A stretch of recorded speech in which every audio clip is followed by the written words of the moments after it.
14औं वार्षिक उत्सवको अवसरमा इसेवाले विभिन्न अफरमा क्यासब्याक ल्याइसकेको छ र तपाईले चाहिँ कति यसरी युज गर्नुहुन्छ र कति तपाईले समयमा युज गर्नुहुन्छ, कहिले चाहिँ हुनेछ त्यसबारे डिटेलली जानकारी गराउनेछु। 14औं वार्षिक उत्सवको अवसरमा इसेवाले बुधबार बिहान 9 बजेदेखि दिउँसो 3 बजेसम्म हुने कारोबारमा विभिन्न अफरहरू सार्वजनिक गरेको छ। बुधबार भन्नुको मतलब भोलि अथवा तपाईले चाहिँ चलाएको छ 25 डिसेम्बरमा चाहिँ, जनवरी 25 डिसेम्बरमा चाहिँ तपाईले युज गर्न सक्नुहुनेछ। तपाईले जसमा चाहिँ बिहान 9 बजेदेखि 10 बजेको अवधिमा आफ्नै ब्याङ्क अकाउन्ट इसेवामा लिङ्क गरेमा रु 140 क्यासब्याक पाइनेछ।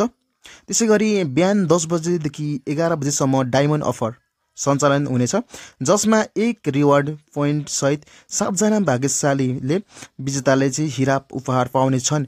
त्यसैगरी 11 देखि 12 बजेसम्म चाहिँ मुभी अफर सञ्चालनमा हुनेछ। यो अवधिमा चाहिँ तपाईले चाहिँ मुभीको टिकट खरिद गर्दा 200 रिवार्ड पोइन्ट प्राप्त गर्न सकिनेछ। त्यसैगरी 12 बजेसम्म होटेल बुक अफर सञ्चालनमा हुनेछ। यो अवधिमा चाहिँ होटेल बुक गर्दा विभिन्न होटेलमा चाहिँ कोठाहरू निशुल्क प्राप्त गर्न सकिनेछ।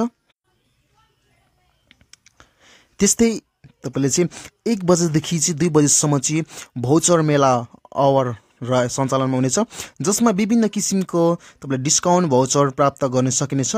2 बजेदेखि 3 बजेसम्म क्यासब्याक अफर सञ्चालन हुनेछ।